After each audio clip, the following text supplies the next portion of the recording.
Okay, so today, right, we're going to cover this question and answer. What is the difference between a director and a shareholder?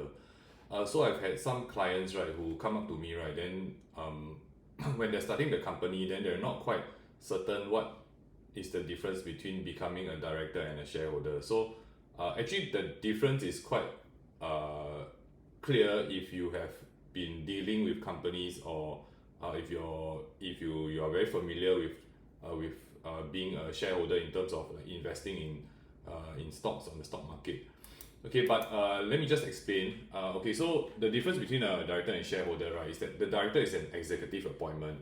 This is in contrast with the shareholder. So the shareholder, right, is not an executive appointment. The shareholder is essentially an investor. So if let's say you go to the stock market and then you buy maybe DBS shares, or you buy Apple shares, you buy Facebook shares, okay, what you become is that you become an investor in the company. You own shares of the company. In contrast, right, the director is an executive appointment, whereby the director is actually working as an officer for the company. Okay, and there are duties and liabilities of a director which are provided for in Section 157 of the Companies Act.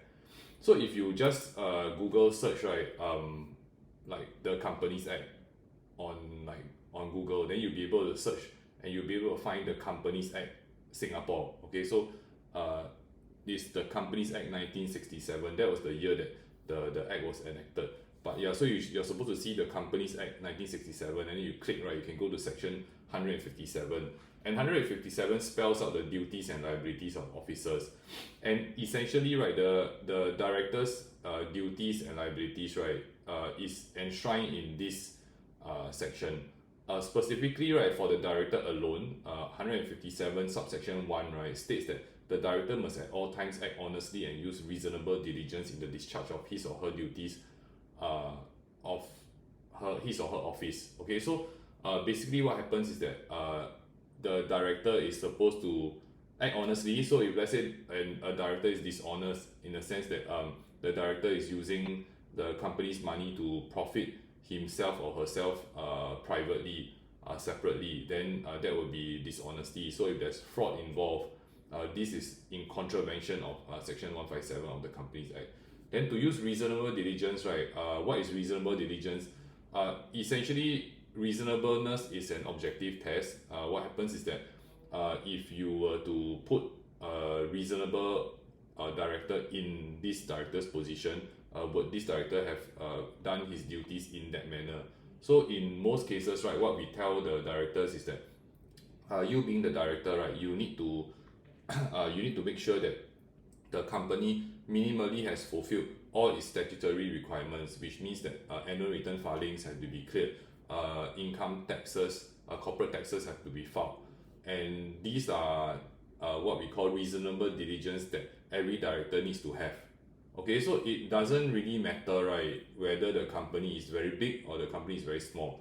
All directors, right, have to act honestly and use reasonable diligence at all times while they are the directors of that company.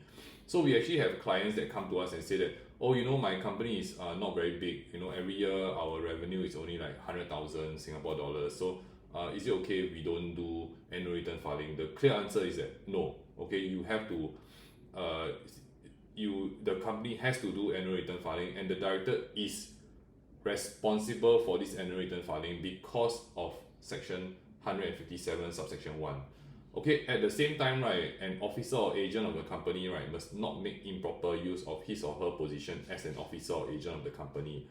So if let's say you are the director, you are essentially an officer or an agent of a company. So the company is a non-living thing. It can only act through its officers or agents. So the company, through its agent, the director, would then be able to open bank accounts, conclude contracts, okay, acquire property. These are the things that the company can do, and it can only do them through the actions of the directors. So the directors are the ones who give it life. Essentially, when we talk about the board of directors, we're talking about the makeup of all the directors in the company being the board of directors. So if there are 3 directors, then the board of directors have three people in the board of directors. And if whenever you want to pass a resolution, right, you would require a simple majority. So if the board of directors decides that they want to open a bank account, or the company wants to open a bank account with OCBC, then the board of directors needs to pass a resolution, which means that the 3 directors must come to a simple majority to agree that they will open a company bank account with OCBC, and the simple majority will be 2 out of 3. Okay, the bank is not going to open a bank account for you if, let's say, the company did not actually come to a resolution, the board of directors did not come to a resolution that they would open a bank account with this bank. Okay, if that is the case, right, then it will be quite dangerous, because if, let's say, the board had like 5 directors, then if one director could just open the bank account without getting the approval of the board, right, then it will be quite dangerous. Okay, so in that vein, right, that's the reason why a lot of times banks require multiple directors to pass resolutions to open bank accounts. So when you open a bank account, right, you realize that there's a resolution inside, and the board usually has to sign this resolution.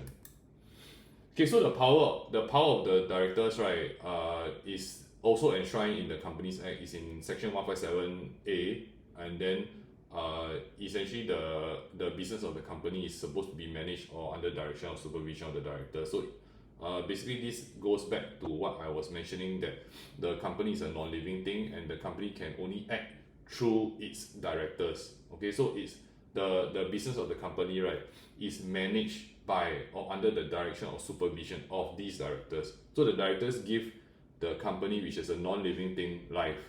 Okay, so the director may exercise all the powers of the company except any power that this act, the Companies Act, or the constitution of the company requires the company to exercise in general meeting. So example, if the constitution of the company says that the directors have to seek shareholder approval when signing on to contracts more than 50,000 Singapore dollars, then if the director does that, right, then it's in contravention of his powers, then he'll be acting ultra virus.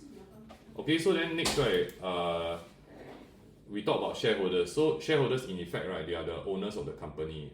Essentially, they are investors of the company. So if, let's say, you go and invest in Apple, or you invest in DBS, or invest in UOB, then you as a shareholders, you are investing in that company. And what happens is that you participate in the profits of the company. So if the company makes money, right, you can actually receive dividends.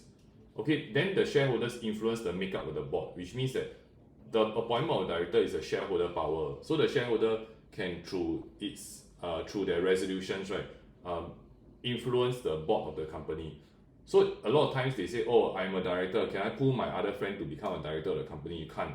Okay, so the director can, if need another director to come and work in the company, then that director has to inform the shareholders that, we want to appoint this person. Then they need the simple majority of the shareholders to make up, to add this person to the board of the company.